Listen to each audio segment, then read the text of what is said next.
നമസ്കാരം. ഇപ്പോൾ രാത്രി ഏകദേശം 10 മണിയായി. ഈ 10 മണിയായപ്പോൾ ഞങ്ങൾ വീട്ടിൽ നോക്കുന്ന കാഴ്ച കണ്ടത് ഇന്ന് നല്ല പൂർണ്ണ ചന്ദ്രനാണ്. ചന്ദ്രൻ്റെ നല്ല നിലാവുണ്ട്. അപ്പോൾ ആ നിലാവ് കണ്ടതിൻ്റെ ഭാഗമായിട്ടാണ് ഞങ്ങളിന്ന് പുറത്തേക്ക് ഇറങ്ങിയത്. ഞങ്ങളിപ്പോഴുള്ളത് ചെറുപുഴ ഭൂതാനം റോഡിലാണ്. ഈ ചെറുപുഴ ടൗണിൽ നിന്നും മീൻ മാർക്കറ്റ് അടുത്ത് ഭൂതാനത്തേക്ക് വന്ന ജംഗ്ഷനിലാണ് ഞങ്ങളുള്ളത്. അപ്പോൾ ഇവിടെ ഞങ്ങൾ ഈ നിലാവ് കണ്ട് നിലാവിൻ്റെ ഒരു കാഴ്ച ജനങ്ങളുമായി പങ്കുവെക്കാൻ വേണ്ടിയിട്ടാണ് വന്നത്. നിലാവ് എന്ന് പറഞ്ഞാൽ ചന്ദ്രൻ്റെ നിലാവിൻ്റെ അതല്ല, എന്നാൽ ചെറുപുഴ ഗ്രാമപഞ്ചായത്തിൻ്റെ നിലാവിൻ്റെ കഥ നിങ്ങളുമായി പങ്കുവെക്കുന്നതിന് വേണ്ടിയാണ് വന്നത്. കഴിഞ്ഞ ഒരു മാസത്തിലധികമായി ചെറുപുഴ ഭൂതാനം റോഡിലുള്ള നിലാവ് പദ്ധതിയുമായി ബന്ധപ്പെട്ട് ഒരു ലൈറ്റ് പോലും കത്തുന്നില്ല. നമുക്ക് എല്ലാം കാണാം, എല്ലാ പോസ്റ്റിലും ലൈറ്റുണ്ട്. നമുക്ക് ലൈറ്റ് അടിച്ച് നോക്കാം. ഓരോ നല്ല നിലാവ് ഒരൊറ്റ കാണാം. നമ്മളിപ്പോൾ കണ്ടത് നമ്മൾ ലൈറ്റ് അടിച്ചിട്ടാണ് ഈ ദൃശ്യങ്ങൾ മൊത്തം ഞങ്ങൾ പകർത്തുന്നത്. ലൈറ്റ് അടിച്ചിട്ടാണ് എന്താ എല്ലാ പോസ്റ്റിലും. ചില പോസ്റ്റിലും 2 ലൈറ്റൊക്കെ വെച്ചിട്ടുണ്ട്. കഴിഞ്ഞ ഗ്രാമപഞ്ചായത്ത് ഭരണസമിതിയാണ് നിലാവ് പദ്ധതി ആസൂത്രണം ചെയ്തത്. ഈ ആലക്കോട് പോലുള്ള പഞ്ചായത്തിൽ വലിയ വിജയമായ നിലാവിൻ്റെ പദ്ധതി കണ്ട് നമ്മളത് ചെയ്യേണ്ടതാണ്. എല്ലാ റോഡുകളിലും നല്ല വെളിച്ചം, എല്ലാവർക്കും നല്ല വെളിച്ചം എത്തിക്കേണ്ടത് നമ്മുടെ ഉത്തരവാദിത്തമാണ്, ഭരിക്കുന്നവർ ഉത്തരവാദിത്തമാണ്. അപ്പോൾ ചെറുപുഴ പഞ്ചായത്ത് അങ്ങനെ ഒരു പദ്ധതി നടപ്പിലാക്കി. അങ്ങനെ ഒരു പദ്ധതി നടപ്പിലാക്കിയപ്പോൾ ആ പദ്ധതിയിലെ ആസൂത്രണ കുറവാണ്. ഒട്ടുമിക്ക പദ്ധതി ഈ പ്രദേശത്ത് മാത്രമല്ല, ചെറുപുഴ ഭൂതാനം റോഡിൽ ഒരു മാസമായി ലൈറ്റ് കത്താത്തത്. ഇനിയും ചെറുപുഴ ടൗണിൽ ഏറ്റവും വിരോധാഭാസം എന്ന് പറഞ്ഞ 2 കാര്യമുണ്ട്.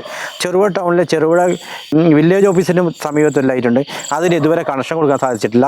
അതുപോലെ തന്നെ ചെറുപുഴ ഗ്രാമപഞ്ചായത്തിന് മുന്നിൽ JNJP സ്കൂളിനോട് തൊട്ടടുത്ത് തന്നെ ഒരു ലൈറ്റ് ഫിറ്റാക്കിയിട്ടുണ്ട്, അതിനും ഇതുവരെ ലൈൻ കൂടി കണക്ഷൻ ഇല്ല. അങ്ങനെ 3ഓളം ലൈറ്റിന് ഇതുവരെ കണക്ഷൻ പോലും കൊടുക്കാൻ പറ്റില്ല. ഒരു കൊല്ലക്കാലമായി കണക്ഷൻ പോലും ഇതുവരെ കൊടുക്കാൻ സാധിച്ചിട്ടില്ല.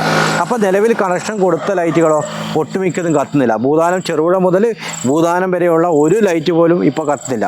അതുകൊണ്ട് ഞങ്ങൾ അത് കത്തുന്നില്ല എന്ന് മനസ്സിലാക്കിയാണ് ഞങ്ങൾ ഇപ്പോൾ ഇറങ്ങിയത് തന്നെ. അപ്പോൾ നോക്കൂ, നല്ല ഈ നിലാവ്, നമ്മുടെ ഈ പഞ്ചായത്തിൻ്റെ നിലാവ് പദ്ധതി ഇങ്ങനെ പരാജയമായത് കണ്ടിട്ട് ഇതിൻ്റെ വിഷമത്താലാന്ന് തോന്നുന്നു. നമ്മുടെ പിന്നെ ഈ ചന്ദ്രൻ ഇങ്ങനെ ഈ മഴക്കാലത്ത് ഇത്ര ജ്വലിച്ച് നിന്ന് നല്ല വെളിച്ചം നൽകുന്നത്. അപ്പോൾ ഇതെല്ലാം നമ്മളിനി പഞ്ചായത്ത് ആൾക്കാർ പരിശോധിക്കേണ്ട ഒരു കാര്യമാണ്. ഇതെല്ലാം പരിശോധിക്കേണ്ട സമയം അതിക്രമിച്ചിരിക്കുകയാണ്. എത്ര ലൈറ്റാണ് ഇങ്ങനെ കത്താതെ? നമ്മൾ ഈ ലൈറ്റ് കത്തിയാലും കത്തിയില്ലെങ്കിലും നമ്മൾ ഇതിൻ്റെ തുക എല്ലാ മാസവും KCBക്ക് അടയ്ക്കേണ്ടതാണ്. ഇതിൻ്റെ അറ്റകുറ്റപ്പണി നടത്തേണ്ടത് KCB ആണോ അതാ ഗ്രാമപഞ്ചായത്താണോ? അവർ ഇത് തമ്മിലുള്ള തർക്കമൊക്കെ ഒന്ന് പരിഹരിച്ച് അറ്റകുറ്റപ്പണി നടത്തി യഥാസമയം ലൈറ്റ് കൊടുക്കാൻ സംവിധാനമാക്കണം.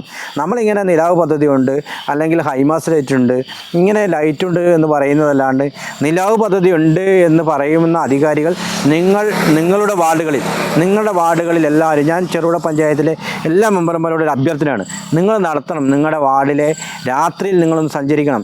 നിങ്ങൾ വെച്ച ലൈറ്റ് നിങ്ങൾക്കറിയാമല്ലോ എത്ര ലൈറ്റ് കത്തുന്നുണ്ട്. ഇപ്പോൾ നമ്മൾ ഈ പഞ്ചായത്ത് മെമ്പർമാരെ കുറ്റം പറയാൻ വേണ്ടി മാത്രമല്ല ഞങ്ങളിത് പറയാം, നിങ്ങൾ പരിശോധിക്കണം. നിങ്ങളെയാണ് ആൾക്കാർ, ജനപ്രതിനിധി എന്നതിൽ നിങ്ങളെയാണ് ആൾക്കാർ ഇത് കുറ്റപ്പെടുത്തുന്നത്. അതായത് ചിലപ്പോൾ ഇത് KCB ആയിരിക്കും ഇത് അറ്റകുറ്റപ്പണി നടത്തി ഈ ലൈറ്റ് കൊടുക്കേണ്ടത്. ചെറുപുഴ പടിഞ്ഞാത്ത് ട്രാൻസ്ഫോമർ എന്നാണ് ചെറുപുഴ ഭൂതാനത്തേക്ക് പോകുന്നതിൻ്റെ കണക്ഷൻ പോകുന്നത്. ആ പടിഞ്ഞാത്ത് ട്രാൻസ്ഫോമർ മുതൽ ചെറുപുഴ ഭൂതാനം വരെയുള്ള ഒരു ലൈറ്റ് പോലും കത്തുന്നില്ല. അപ്പോൾ അത് കത്തിയില്ലെങ്കിൽ ആർക്കാണ് അതിൻ്റെ മോശം വരിക? ഈ വാർഡ് മെമ്പറായ സ്ഥിരം സമിതി അധ്യക്ഷൻ ബാലകൃഷ്ണനെയാണ് ആൾക്കാർ കുറ്റം പറയുക. അതുപോലെ തന്നെ ഓരോ മെമ്പർമാരും പരിശോധിക്കണം.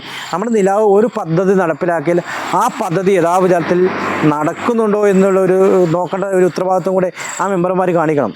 നിങ്ങൾ മനസ്സിലാക്കേണ്ട ഒരു കാര്യം, ഈ ചെറുപുഴ പട്ടണത്തിൽ തന്നെ ഇങ്ങനെ നിലാവ് പദ്ധതി പരാജയത്തിലേക്ക് നീങ്ങുകയാണ്. ഇത് പരിശോധിക്കണമെന്നാണ് ഞങ്ങൾക്ക് ഭരണാധികാരികളോട് പറയാനുള്ളത്.